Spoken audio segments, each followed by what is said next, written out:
Hi, I'm Scott Ampleford. I'm a composer for film, television, and recently video games, and this is my studio.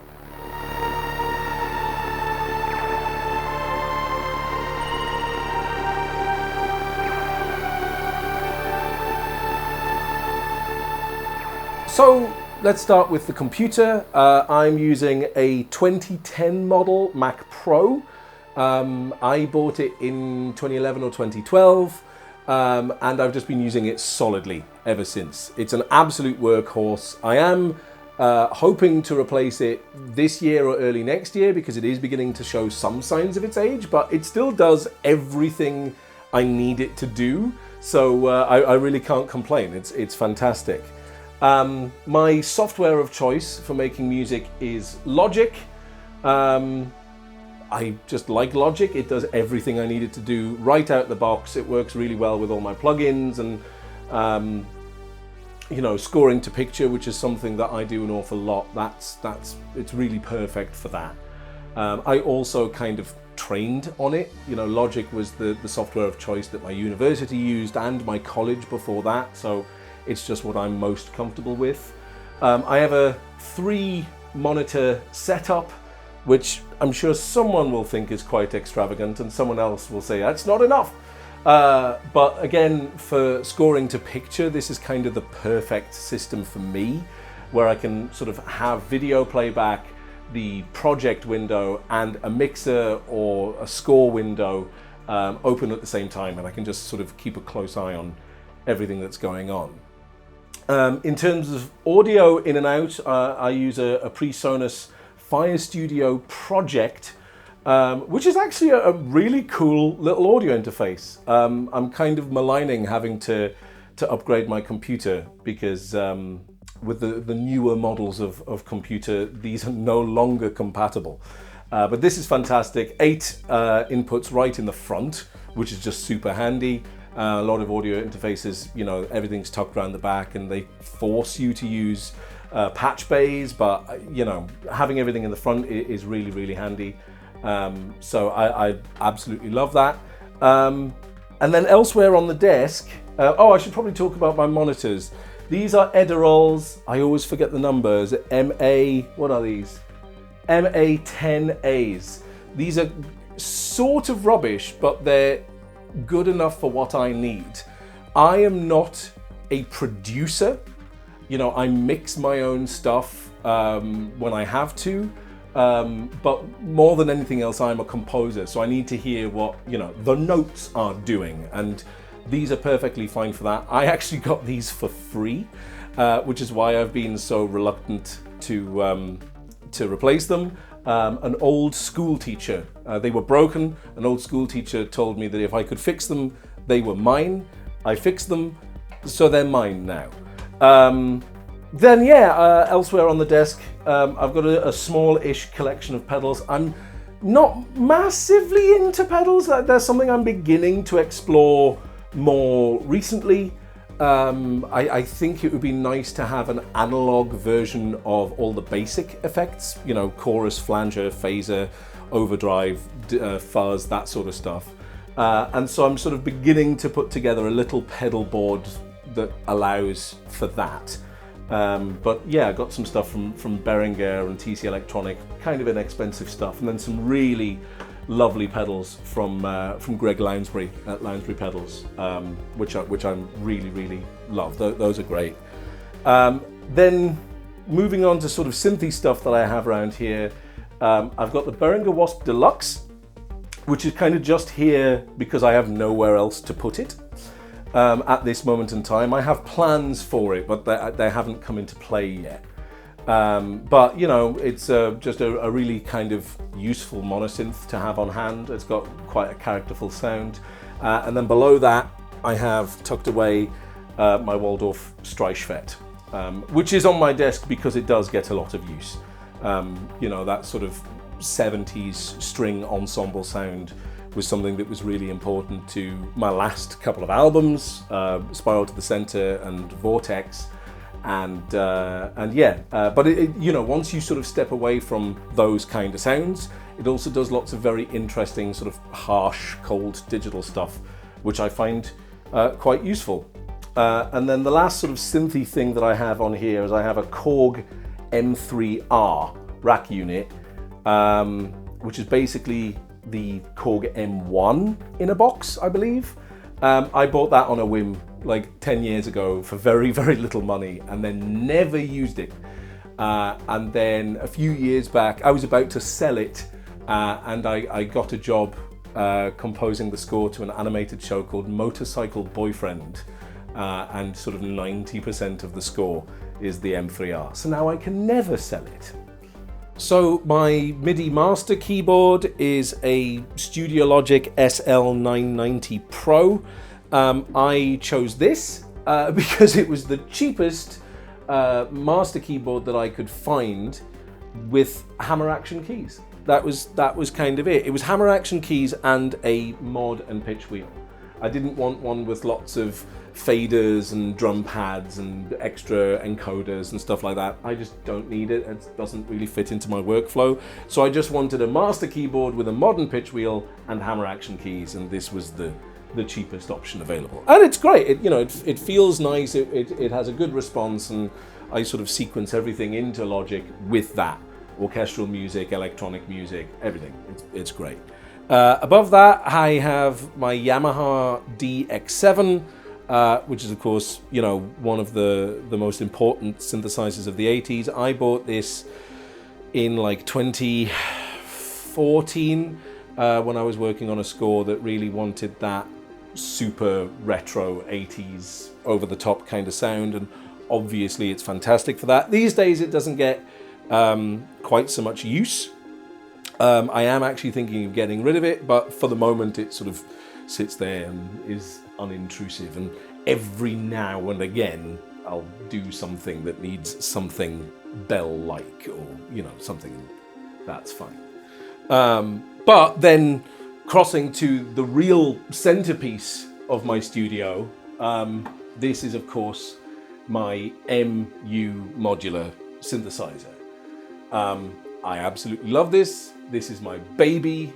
It is largely synthesizers.com. It started out as a synthesizers.com entry system purchase plan, and I sort of then built it up from there.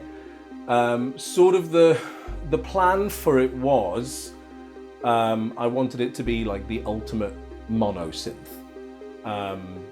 So in my mind at the time, the two ultimate mono synths were the Moog Mini Moog and the EMS VCS3. So when I was putting this system together, I kind of wanted it to have, at least 3 oscillators like the Mini Moog and VCS3. I wanted it to have a spring reverb like the VCS3.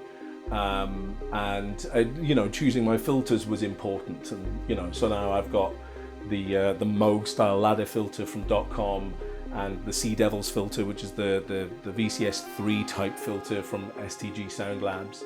But yeah, I've got modules in here from synthesizers.com, STG Sound Labs, Core Synth, Frequency Central, Martin Yankola, Moon Modular, and some of my own kind of rubbish DIY attempts too. But no, I have used this on pretty much every job I've ever done since I started building it, and it's still, it's patched up right now because I'm using it in the score I'm working on right now, and obviously, yeah, plenty of room to expand. Currently filled with TARDISes. I am an enormous Doctor Who fan, have been all of my life. One of my first professional gigs as a composer was on a Doctor Who related project. I worked on that for 6 years, and it's kind of a very important part of my career. I'm just growing up a Doctor Who fan. Even before that, I always think that no studio would be complete without some Daleks and some TARDISes. And of course, as an electronic music fan, like Doctor Who is like massively important. You got like the Radiophonic Workshop stuff in the 60s, and the VCS3 work of Dudley Simpson in the 70s, and then the CS80 and DX7 stuff that was happening in the 80s with people like Peter Howell and stuff. If you're a Doctor Who fan and you're an electronic music fan, that's great, because you get like the full run of like 20th century electronic music just by watching Doctor Who. So yeah, I've got TARDISes filling gaps, and you know, there's some things I want. There's some modules I want. So the TARDISes will have to go. You know, I really want a state variable filter, which will go exactly there, and both TARDISes will have to move, and I'll have to find somewhere else for them. But you know, yeah. So below the modular, I've got my very first synthesizer, the Korg Micro Korg. I don't think I could ever bear to part with it. But it actually does still sometimes come in handy. It still has the power to surprise me sometimes, where, you know, especially when you sort of move away from the virtual analog stuff and do digital stuff with it, it can produce some really interesting sounds, and I'll use it a fair bit. For sequencing the modular, I use the BeatStep Pro. I have two MIDI interfaces in the modular. One which is just for the keyboard, and the other which is permanently hooked up to the computer, so I can send MIDI to the modular from my computer. But I also then send trigger out of that into the BeatStep Pro, and then the BeatStep Pro I use for sort of like a lot of gate sequencing, and sort of like triggering sort of percussive sounds, and also, to be honest, I do use the melodic sequencers in it, because I kind of figured that if I'm programming in a sequence with rotary encoders, I'm not looking at a keyboard. So the sequences I come up with the knobs are different to sequences I would come up with at a keyboard. But it's just kind of a bit of a handy Swiss Army knife kind of thing. So is the modular, to be honest. I use the modular an awful lot for sending other signals around the studio. You know, I process sounds through the modular, but I also sort of use the LFOs for other synths, and you know, use things like the instrument interface to create clocks from devices that don't have clock outputs and that sort of stuff. So yeah, a lot of this is kind of really generally useful studio stuff, but I do also use it then to trigger the drum machines. I only have two drum machines. I have the Akai Tomcat, which is a much maligned drum machine, but I actually like it quite a lot.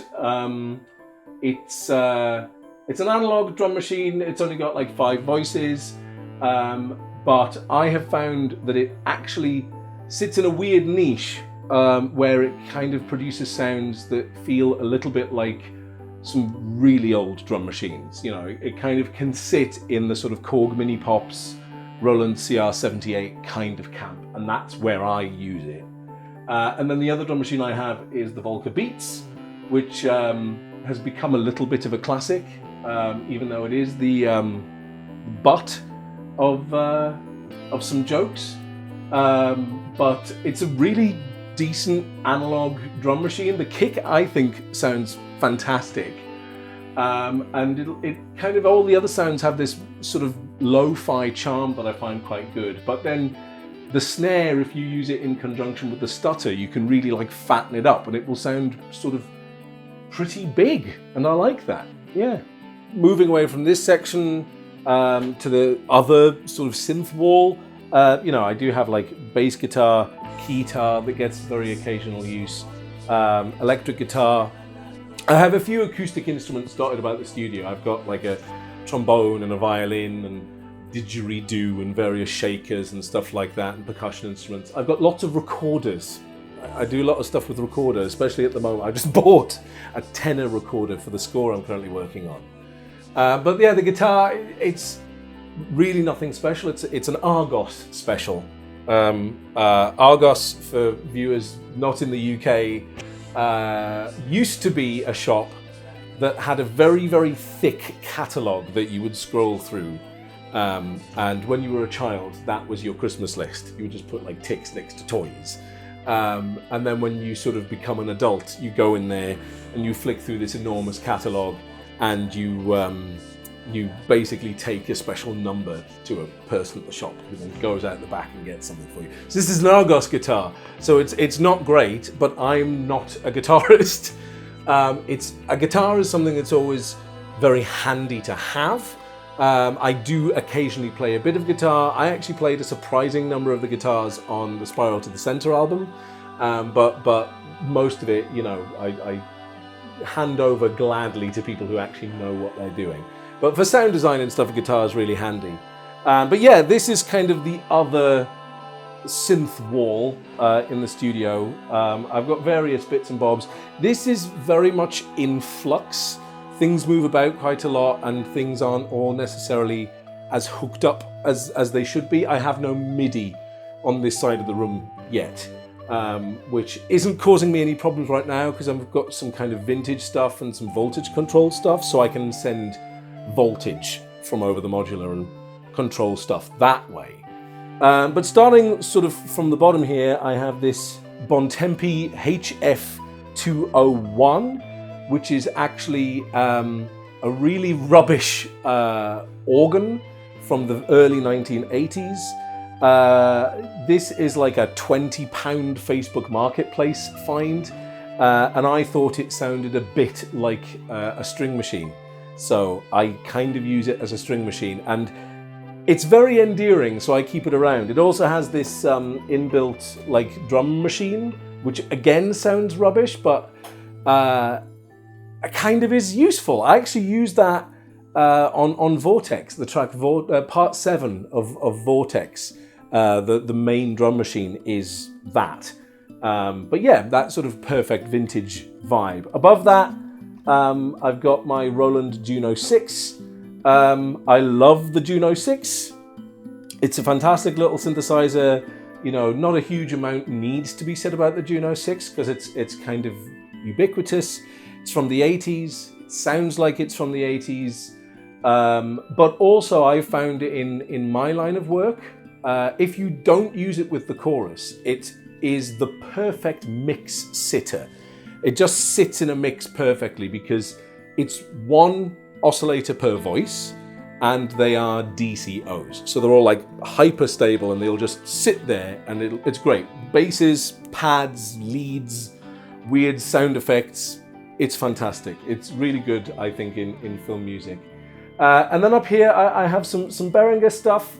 I've got some of the 2500 modules from Behringer, sort of 2 sequencers, and then I've got the Neutron, which I think is actually the best synthesizer Behringer have made. It has some really interesting and useful features, and I use it a lot for sort of sound designy stuff, like ambient-y sound designy stuff. Arturia Mini Brute, again, just a really good, solid analog monosynth. It sounds really beefy and rich and has some sort of interesting features with a sort of wave folder and the way it mixes waveforms and has some digital elements. You know, it's got an arpeggiator and a digital LFO, which can do some interesting things. And then I've got a tape machine, which is hooked up. This does get used.